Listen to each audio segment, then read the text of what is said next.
Guys, welcome to the Just Pearly Things YouTube channel, and welcome to the pregame. So young and full of life. Before I start, do not forget to subscribe to the channel and ring that notification bell. That way you're going to be notified of my daily videos. As you guys already know, if you have watched 2 or more of my videos and you do not subscribe, we have beef, okay? Beef, people. A couple announcements before we start the show. The first is that we have 2 clips channels. The first is Pearl Daily, and the second is just Pearly Clips. On top of that, guys, we have 4 membership tiers. The second, don't give me one. TikTok. You know it's bad when you're skipping yourself. Account it's just Pearly Things .5 and just weeks. If it's not, I'm sure my manager will put it in the chat. You get my autograph. It's your fun fact about me. I interviewed. I wonder what she says her relationship status is. We're gonna find out. On Be Artist. Because wait, what was the year of the side chick? I guess we're gonna find out. Yep. I remember she said he was a brother, if you catch my drift. Oh, yeah. That wouldn't surprise me at all. Yeah, she kind of has the body built for Mario. And I interviewed Craig David, and when I interviewed Craig David, I told him he might be my dad. I see that. Yeah. Now he ranks. My Facebook status is complicated, and I'm 27. Yeah. I'm Sadia. I kind of did a bit of intro in my last one. I am in a They're kind of vibing. I feel like you feel the vibe. relationship, and my fun Oh, that was my recruiter on the right. fact is Nathaniel used to be She said she was in a relationship. my personal trainer. Yeah, So my fun fact is he used to train me back in the day when I used to live in London. Wow. Yeah. You know, women and personal trainers. Are you there, Doug? Yeah. They're saying that my mic is too loud and yours is too low. Really? Okay, let me see if I can make it higher. LD, thanks. I appreciate it. Tom Brady has 1 child from a previous relationship. Giselle states that the plan was that after the 2021 season, Tom was supposed to stay home with the kids so she could go back to work as a supermodel. At 42, it's a little delusional in my opinion. Do you know what? It's actually not delusional hindsight 2020 because they hire all these old models now. So Well, so here's the thing about it, though. That was her reasoning at the time. But then she gets pregnant by dude. Like, we you said... just say things. Yeah, exactly. So, she wanted to leave him. No, she wanted to be a jiu-jitsu instructor and have another kid. And I guarantee you, Tom got a vasectomy. Like, he's like, I ain't doing that again. Well, I guarantee he won't say it, but I guarantee you that's what happened. Things to consider. Giselle was alpha widow. Do you guys know what an alpha widow is? No. What does that mean? So it basically just means, okay, you ever seen a girl that can't get over that ex? Like that girl, like she always goes back that ex every time she breaks up with one guy, back to that ex, back to that. It's just like basically a girl sees him as the best she could have done, and that guy had like the biggest imprint or impact on her life, basically. Allegedly alpha widowed by Leonardo DiCaprio. She was with Leo before Tom. She had no idea who Tom was when they met and didn't know about his status as a quarterback for the Patriots when he was courting her. What was Tom's home life like that he didn't want to retire? Rumors were that Giselle was impossible to deal with. She said, I don't want to have to be his caretaker when he gets old because of his injuries. Tom Brady.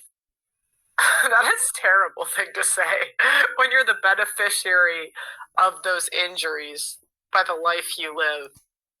Wow, that's crazy. Oh, yeah.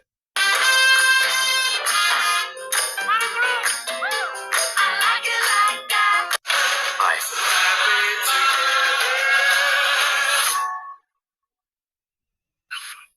Question for the women. You're wealthy and your husband is wealthy. You want him to spend less time at work or retire and he doesn't do it. Do you stay or do you leave? Kids or without kids?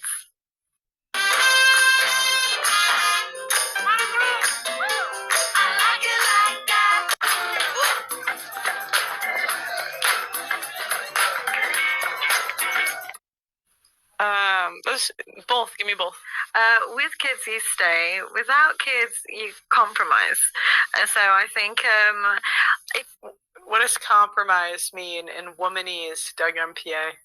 It means you do what I want, or else. That's what that means. if you're both wealthy, I get a man without a purpose is less attractive anyway. You want a man who's got a purpose and he's got those things, but part of the purpose should be to build a happy marriage as well. And I think that should be embedded in his purpose. And if it involves completely neglecting the marriage and the kids, that's also, it requires some compromise. I wouldn't want it to just be, you go do your thing and then we don't matter, because the kids need you, I need you, we need you, and we need that foundation at home as well. So I would say without kids, compromise. With kids, stay. With kids, is it more to do with time then? Time, yeah. You just need their time a bit more. Okay, what about you? I don't think I would ask him to retire anyway, because as she said, like, a man without purpose, it doesn't, like, you need to value the purpose of the man, as in, like, he needs to value that as well, right? So I don't think I would ask such questions, because I know how important that is for him. Mm-hmm. And I chose him when he had a purpose. So what's the point of me asking that later? Mm-hmm. But if he's neglecting the marriage, then we need to, both of us to be in common ground, if that makes sense. Yes. Women just inject these. Wait, I'm so sorry. I gotta say this. She's a side chick.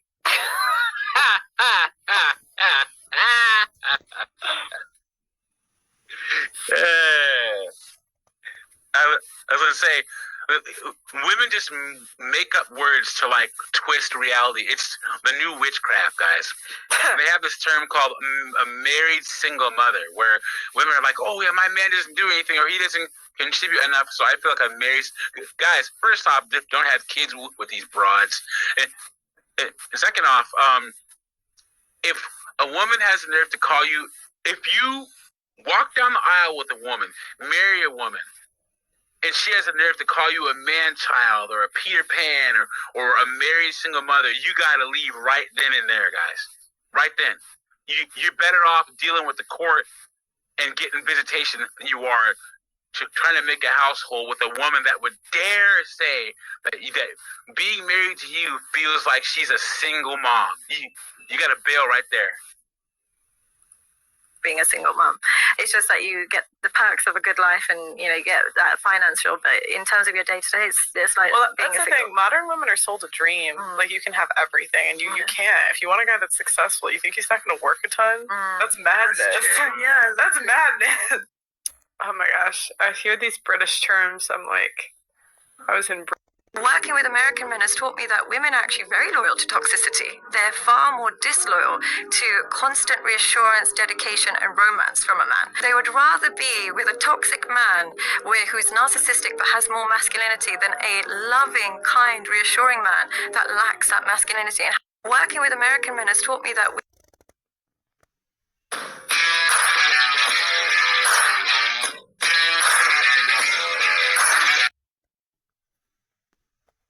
I meet a lot of women that date married men, and the main thing they find, the allure of a married man is essentially he dates completely different to a single man, and he's sexually completely different to a single man, and way better according to their feedback. So what they say is, when they meet men in the modern dating scene, they're so used to disconnected sex, they're so used to kind of hit and quit, like move on to the next, and you don't know where he's at, and he doesn't know really how to please a woman because he hasn't had one woman who's given him honest feedback for a long time. So when I date a married man, he knows how to treat a woman. His sexual performance is so much better. His emotional performance is so much better. His ability to kind of protect her is so much better, because he'll check, did you get home okay? So weirdly, it's a better package for them. I meet a lot of women had a very neglectful or abusive or alcoholic father, something along those lines, which made them over-identify with their mother. Firstly, I have yet to meet a nice guy that doesn't have some childhood concerns. And what I mean by childhood issues is usually they grew up in a broken home. Not necessarily broken, but they have some kind of disconnect with their father. At very least, it might have been that they had a very passive father. At the very extreme end, they had a very neglectful or abusive or alcoholic father, something along those lines, which made them over-identify with their mother. And what I mean by over-identifying with your mother is you assume your mother was correct in everything she said. And as a result, they become submissive to women in general. general. They tend to believe women in every way, shape or form, and they really seek female approval. They disconnect with the males in their life, particularly their father, and then they seem to think that women essentially are the only people you should care about. Their approval matters more than anything. Men don't look for the red flags. With women, you come home late a few times and she's already suspicious. You don't reply to her text, she's already suspicious, because we've been conditioned to think that's a red flag. Men aren't trained to think women cheat. They think women are loyal, loving, and, if anything, they're the one that's going to cheat. So they're not trained to look for the red flag. And what I say with women who are genuinely most likely to cheat, usually it comes from her background. If she grew up without a stable, loving father figure, when you're in a relationship, that person kind of becomes your everything. And when they sense a fear of abandonment, any abandonment that their partner might be spending too much time at work, might be taking long to reply, whatever it is, that woman who grew up with that fear of abandonment now thinks, shit, I'm going to be by myself, ends up going to somebody, having a backup plan. Whereas a woman with a healthy home, what happens when that happens, she doesn't like it, she'll communicate it more often. Men don't look for... What do you think of Andrew Tate? I like Andrew. Yeah, I like Andrew. We speak quite regularly and stuff, and we agree. We say that we agree on about 80% or 70% of things. We agree on a lot of things. I disagree on a few things, and when we disagree, we can converse like adults and kind of find a logical conclusion. But it's nothing personal, and just because somebody has a different opinion doesn't mean they're a bad person in certain things. So I really enjoy watching his content and stuff. What do you think of Andrew?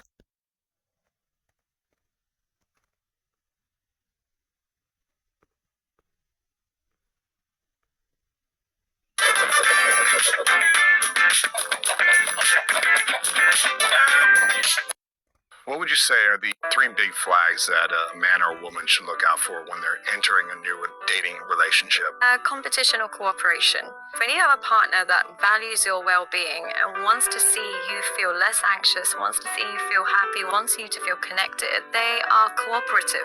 So when you say things like, oh babe, I haven't heard from you all day, they're like, oh, I'm so sorry, I completely forgot. I'll call you in 5 minutes. Give me 10 minutes, I'll call you. But other times you'll have a partner where you say, oh, I haven't heard from you. Stop trying to control me. You're always taking over. You're so needy. It's stuff like that. Is it competition or is it cooperation? When you voice a concern, do they actually want to see that the relationship get better and your well-being matters?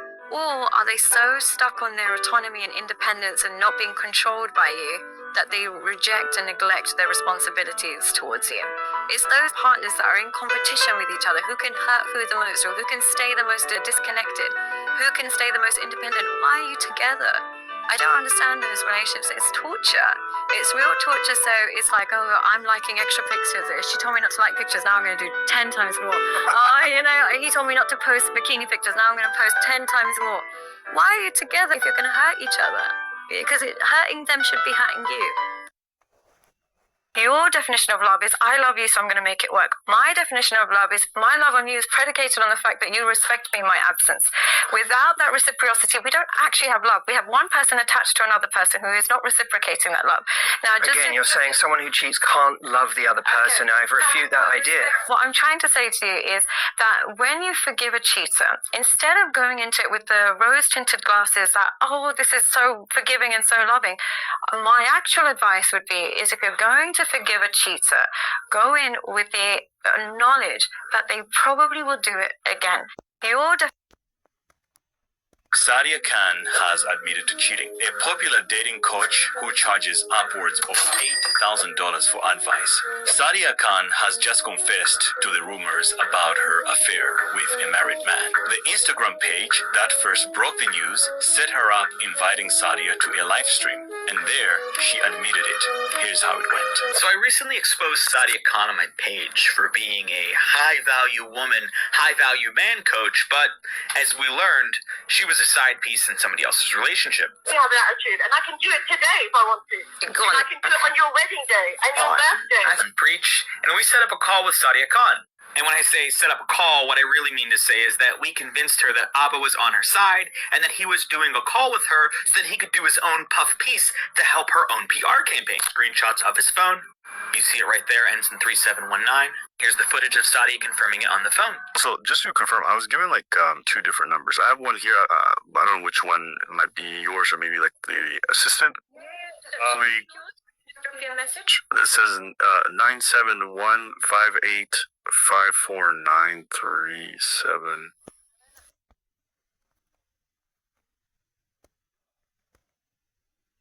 Get rewarded for using energy flexibly.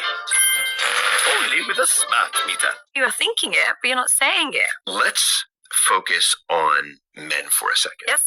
Okay. We love men. Well, my favorite topic. You have said there are two types Yes. of men. Mm-hmm. Okay. What are the two types of men that you believe exist? Was it in context of fidelity? Yes. Okay, what I said, and I'm happy to, I stand on this hill, by the way. Okay. So what I would say is there's two types of men. There are some men that are completely monogamous and loyal to their wife. They pick one woman, regardless of the treatment, regardless of the sexual interaction, regardless of how the relationship is going. They are monogamous and faithful to her. They are committed to making it work. They will tolerate anything or not tolerate anything, but they will make it work regardless. If they pick well, fantastic. If they don't pick well, it's a bit of an uphill battle, but they'll stay loyal to that. And they might be 25 years in, accept all sorts of misbehavior, but they'll stay loyal to their wife. There's other types of men who are loyal to the woman they fell in love with. But what that man will do is he'll fall madly in love with this woman, and while he's in love with this woman, he is entirely monogamous. And because she's caring, loving, gives him sex, beautiful, whatever it is that made him fall in love, he's super loyal in that moment. As she no longer is the woman that he fell in love with, he's open to polygamy. He's open to cheating because he's searching for love, not just commitment. So when she changes, like if she's gained a lot of weight, if she's no longer giving him sex, if she's no longer giving him attention, kids have come in the way, and she no longer is the woman that he married, he's open to straying. He'll still be committed to her, but he's open to straying because he's still trying to find the woman that he fell in love with. As a married man, do you agree or disagree with what that two types of men thing is? I see everything as a scale. Yes. And I'm the opposite. I'm like, you're dead or alive. No, you're very binary. Yeah, you're very binary. Right. But I see it all on a scale. Yeah. And I see how we evolve. Yes. Right, over time. How like I am entirely different than that guy in that photo over there. Like with the pager. With the pager. You know what I mean? Yeah. With the fake gold chain, fake gold Rolex watch, right? I'm very different from that guy. But I didn't just go from 1 to 2. Right. I went from 1 to 1.1, 1.2, 1.3, 1.4. So I see it as a scale. Yes, and I think that's probably a more logical way to see it. The thing is, it's so easy to be a guy that is just loyal to his wife when you pick right wisely. I think selection will enable you to become the guy that's in the middle. You know what? Can I say? I think the number one reason for divorce is because we're with the wrong partners. That's that simple. That's it. Yeah, you pick wisely, and then being loyal to the cause is a fantastic trait. You pick terribly, being loyal to the cause is pathetic. Yes. Yeah, and similarly, if you pick well, like if she changes, you're okay with, because you choose somebody that, if they change 10, 20%, it's not the end of the world. Right. But if you pick somebody, if they change even 1%, you're going to no longer love them. You're picking wrong. So right selection will lead you to become a man that's got the right values. We're on the same page. We're on the same page. Does your wife make it easy for you to be guy number one who's just loyal to the wife? Oh my gosh. Yeah. You know, it's one of these where I feel like I lucked up. Yeah. But then at the same time, what I realize is that, thank God, my parents and different people around me, like my uncle, etc., taught me. They showed me what healthy love looks like. Praise be to God. Very lucky. Yeah. To be in a partnership, to be a man. Yeah, you know, that's what it is. In a relationship, to be a father. You know, and so I saw that. So when I got into that relationship, one is I was able to, I think, understand that I need to have someone who does share my values. Yeah. I need to have someone who I do have a level of physical attraction to. I need to have someone who we can manage conflict. Yes. Because I remember that's what we were doing early on when we were dating. Is we were figuring out, can we resolve conflict? Yeah. But when he goes into relationships, he thinks women love obedience. They think women love somebody who just follows orders. They think women love a guy that just trusts them blindly. So what happens is he forgets what women are actually sexually attracted to, because he learned what women like through the lens of his mum. He didn't watch mum and dad's interaction and learn anything from that. He just learned from mum. And as a result, he goes into relationships weaker. And you don't want that, because eventually you will get frustrated with him. It will be like an extra child.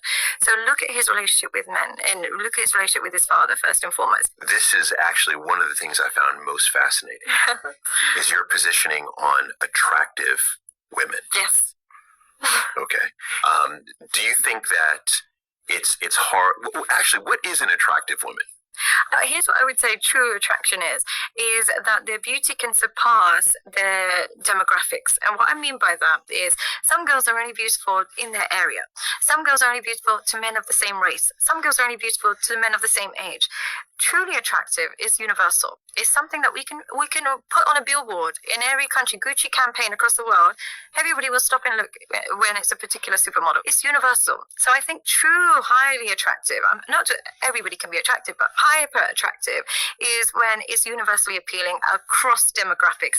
Age, race, gender, most people can universally agree this person would cause me to stop scrolling and pay attention. That's what it's not just your culture. It's not just your race or your age. Everybody can agree. Would you agree? That's true attraction. That's truly high level of attraction. Is that?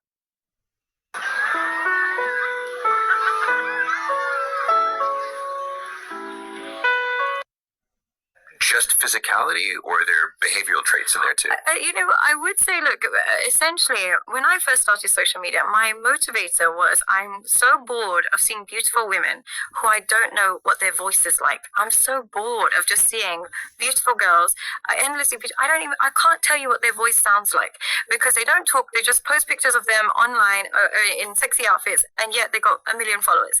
I was bored of that, and I was just like, oh God, I really can't see this on my feed anymore. So part of me was like, I just want to know what they talk about.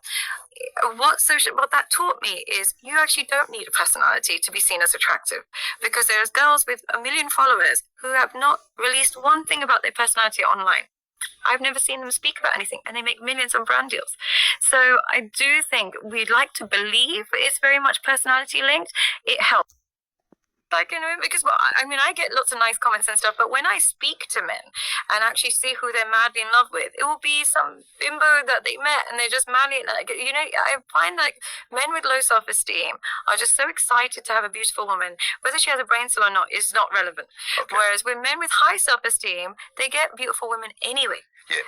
Thank you for qualifying that. Because you were like, our men, I was like, of course men are interested in intelligence. But I think self-esteem makes a big difference. It is. I mean, ultimately, I think this is the common theme, no matter what gender, etc., is self-esteem or well-being. Yeah. And the higher that well-being, the higher quality that enters our life. And also, it's interesting, like the higher well-being, it's the higher the fences. Yes. In order to jump into our life. The lower the well-being, the lower the fence. Everyone gets it. I would agree. I think it takes a level of high self-esteem to go for something beyond looks in a woman, and I would hope most men can see how important it is to do that. Yes, but let's say looks are important. They are important, absolutely. Looks are important. And so I put a lot. I know I talk a lot about this, but I do say because sometimes people. But you'll see, this is where TikTok has really destroyed, women's preferences, because you'll get unattractive girls saying, "No, I'm somebody's dream girl. I don't need to settle." Or you'll see these unattractive men being like, "No, I need a high-value woman." And it's like, bitch, you can't get anyone. So the problem with people who are unattractive is that they're usually very bad at knowing their marketplace value. So what ends up happening is when they see their accurate pool of who they can select from, they see that as settling. So if similarity feels like settling, that means that you have an inflated perception of yourself. People with high self-esteem, they want someone similar level of attractiveness, similar kind of demographics, similar income. People who don't like themselves see matching with somebody similar to them as a downgrade because they haven't truly realized their own value. It's liking who you are is what it boils down to. Good looking, bad looking, whatever it is, liking who you are, liking who likes you, and avoiding comparisons to people who are out of your league. Handsome men, they don't necessarily end up with the most beautiful women, and I think it's two reasons. Firstly, where the normal men would have to go pursue women, handsome men get into this zone of life where women come to them, which is a very trippy kind of way of experiencing it, but women come to them, so they are used to it being that way around. So when a woman's not approaching them, they assume she's not interested. They don't realize the natural pursuit is he should be chasing or he should be initiating. Handsome men, because they don't require as much female validation because they get it so much, they look more for a woman that treats them well rather than just a woman that looks fantastic. They focus on the treatment that they receive from a woman far more than they would by the status symbol of her being super attractive because they've already got that status symbol. handsome men, they don't necessarily end